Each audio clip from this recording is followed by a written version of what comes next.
नमस्कार दोस्तों। स्वागत है आपका हमारे YouTube चैनल एग्जाम सभा में। और आज के हम इस वीडियो में बात करने वाले हैं डिजास्टर मैनेजमेंट एक्ट 2005 के बारे में। तो मैं आपको बताना चाहता हूं कि यह हमारा चैनल एग्जाम सभा, जहां पर आपको हर तरह के गवर्नमेंट एग्जाम से रिलेटेड वीडियोस मिल जाएंगे। उसके साथ ही साथ अगर आप इसी तरह के और वीडियोस को देखना चाहते हैं तो आप हमारा जो डिस्क्रिप्शन बॉक्स है उसमें जो लिंक दी गई है उन पर क्लिक करके हमारे दूसरे वीडियोस को देख पाएंगे। तो चलिए स्टार्ट करते हैं आज का वीडियो। तो यहाँ पे मेरे बारे में कुछ बेसिक इन्फॉर्मेशन दी गई है। तो जैसा कि आप लोग जानते हैं कि जो कोविड-19 या फिर जो कोरोना कोरोना वायरस है वो काफी तेजी से पूरे वर्ल्ड में फैल रहा है और इसको WHO ने जो है एक पेंडेमिक घोषित कर दिया है। तो ये जो है एक नेचुरल डिजास्टर कहा जा सकता है, लेकिन कई लोग जो है इसको मैन मेड डिजास्टर भी मान रहे हैं, क्योंकि ऐसा माना जा रहा है कि चाइना के द्वारा जानबूझकर इसको फैलाया गया है।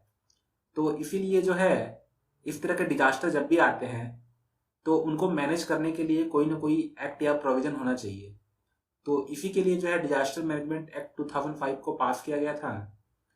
तो चलिए एक इसका हिस्टोरिकल बैकग्राउंड देख लेते हैं। उसके पहले आपको जानना चाहिए कि डिजास्टर क्या होता है। तो कोई भी जो आपदा, जैसे जो आपका नेचुरल भी हो सकती है या फिर कोई मैनमेड हो सकती है, उसको हम जो है डिजास्टर बोलते हैं। जैसे कि आपका अर्थक्वेक हो गया, या फिर आपका सुनामी हो गया, या फिर आपका साइक्लोन हो गए, या फिर आपका जो है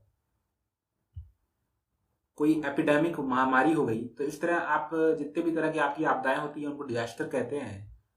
तो चलिए एक हिस्टोरिकल बैकग्राउंड ले लेते हैं। तो होता क्या है कि in recognition of the importance of disaster management as a national priority, the government of India set up a high powered committee in August 1999 and a national committee after the Gujarat earthquake 2001 for making recommendation on the preparation of disaster management plan and suggesting effective mitigation mechanism।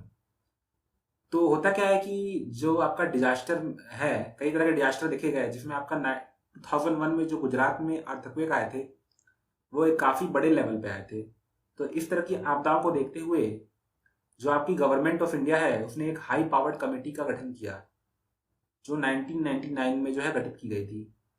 और इसने कुछ recommendation दिए थे जिसके आधार पे ये कहा गया कि जो आपका डिजास्टर मैनेजमेंट प्लान होना चाहिए उसकी प्रिपरेशन कैसे होनी चाहिए। इसके अलावा इसने कुछ मैकेनिज्म को भी जो है बताया जिसके द्वारा जो है डिजास्टर के खिलाफ लड़ा जा सकता है। तो इस हाई पावर्ड कमेटी के रिकमेंडेशन पे जो है ये जो डिजास्टर मैनेजमेंट का एक्ट है इसको लागू करने के बारे में जो है सोचा जाने लगा। तो यहाँ से जो है इसकी शुरुआत होती है। उसके बाद है आपका the 10th 5-year plan document also had for the first time a detail chapter of on disaster management. तो जैसा कि आप जानते हैं कि जो पहले पंचवर्षीय योजनाएं चलाई जाती थी उसी में जो आपका 10th 5-year प्लान था, यानी कि जो 10वीं पंचवर्षीय योजना थी, उसके अंतर्गत पहली बार जो है डिजास्टर मैनेजमेंट नाम का एक चैप्टर जो है इंक्लूड किया गया था। तो ये भी जो है डिजास्टर मैनेजमेंट की जो इम्पोर्टेंस है उसके बारे में बताता है। इसके साथ ही साथ the 12th finance commission was also mandated to review the financial arrangement for disaster management.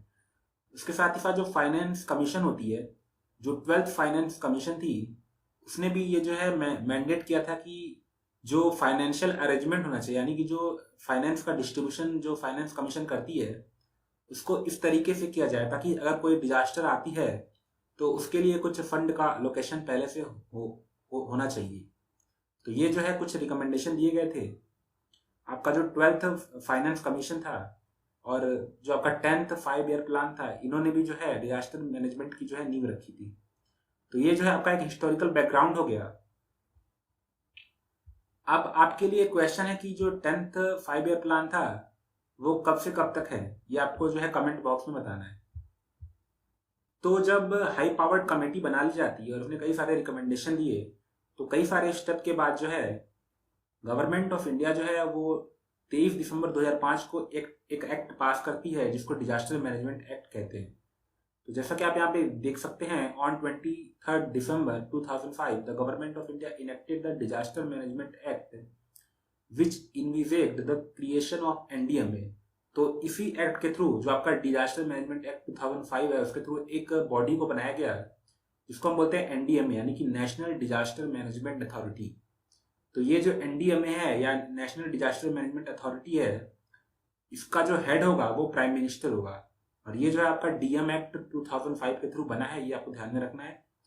इसके साथ ही साथ स्टेट लेवल पे स्टेट डिजास्टर मैनेजमेंट अथॉरिटीज बनाई गई, यानी कि हर एक स्टेट में एक स्टेट डिजास्टर मैनेजमेंट अथॉरिटी रहेगी, जिसको शॉर्ट में एसडीएमए बोलते हैं। और इसका जो हेड होगा वो आपका चीफ मिनिस्टर होगा। तो ये आपको ध्यान रखना है कि डिजास्टर मैनेजमेंट एक्ट में एक एनडीएमए बनाया गया जिसका हेड प्राइम मिनिस्टर होगा, दूसरा आपका एसडीएमएस बनाए गए जिसका हेड जो है चीफ मिनिस्टर होगा। और इसका मेन पर्पस क्या था कि to spearhead and implement a holistic and integrated approach to disaster management in India. तो ये जो है इसका एक मेन पर्पस था। उसके बाद है आपका कि the disaster management act 2005 have provided the legal and institutional framework for disaster management in India. तो इसने जो है एक लीगल तरीका जो है दिया था जिसके द्वारा डिजास्टर मैनेजमेंट को जो है अप्लाई किया जा सके। और इसको जो है 3 लेवल पे अपनाया गया। पहला है नेशनल लेवल पे जिसके लिए एनडीएमए बनाया गया, दूसरा आपका स्टेट लेवल पे जिसके लिए जो है आपका एचडीएमएस बनाए गए, और तीसरा आपका डिस्ट्रिक्ट लेवल पर जिसके लिए आपका डीडीएमएस बनाए गए। तो हर एक जिले में आपका जो है एक डीडीएमए होगा। तो ये जो है आपका 3 लेवल का 3 टायर का जो है सिस्टम है, ये आपको ध्यान में रखना है। उसके बाद है आपका कि in the federal polity of India the primary responsibility of the disaster management vests with the state government. जैसे कि आप जानते हैं कि जो प्राकृतिक आपदा है वो जो है स्टेट गवर्नमेंट के अंदर आती है। तो इसीलिए जो है आपका जो फेडरल पॉलिटी है उसमें जो है डिजास्टर मैनेजमेंट का जो काम है या रिस्पॉन्सिबिलिटी है वो स्टेट गवर्नमेंट पे आती है। तो सेंटर केवल कोऑर्डिनेट करता है, लेकिन जो इम्प्लीमेंटेशन का जो अधिकार है वो स्टेट गवर्नमेंट के पास होता है। उसके बाद है the central government lays down the plan policies and guideline and provide technical financial and logistic support. जो आपकी सेंट्रल गवर्नमेंट होती है वो प्लान बनाती है, पॉलिसीज को बनाती है और फिर गाइडलाइंस को बनाती है, और इसके साथ ही साथ जो स्टेट्स हैं उनको technical financial and logistical support provide करती है।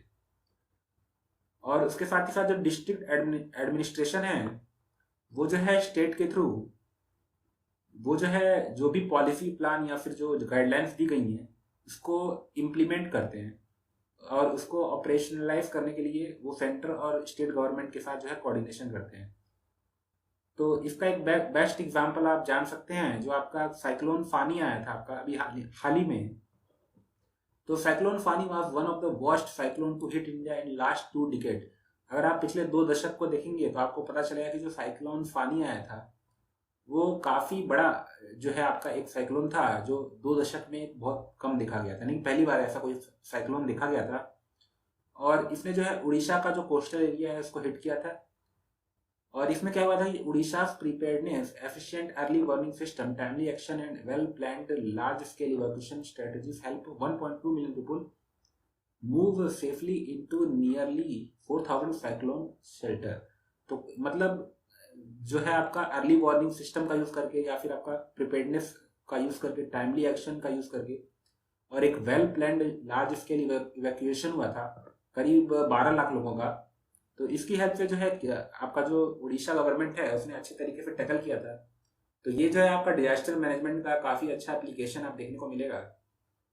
तो आज के वीडियो में हमने जाना कि जो डिजास्टर मैनेजमेंट एक्ट 2005 क्या है, इसके क्या क्या प्रोविजन है, हमने शॉर्टकट में जाना। और अगर आपको ये वीडियो पसंद आ रहे हैं तो इसके अगले आने वाले वीडियो में हम डिटेल में जानेंगे कि जो एनडीएमएस क्या होते हैं, और फिर आपका एचडीएमएस क्या होते हैं, और फिर आपका डीडीएमएस क्या होते हैं। इनके बारे में हम डिटेल में जानेंगे। इसके अलावा और भी बॉडीज इसके अंदर आती हैं उनके बारे में भी जानेंगे। तो अगर आपको इसके बारे में डिटेल में जानना है तो इसके बाद जो अगला वीडियो आएगा उसको ध्यान से देखिएगा। तो अगर आपको ये वीडियोस पसंद आ रहे हैं तो लाइक कीजिए, शेयर कीजिए, और हमारे चैनल एग्जाम सभा को जो है सब्सक्राइब कर लीजिए। धन्यवाद।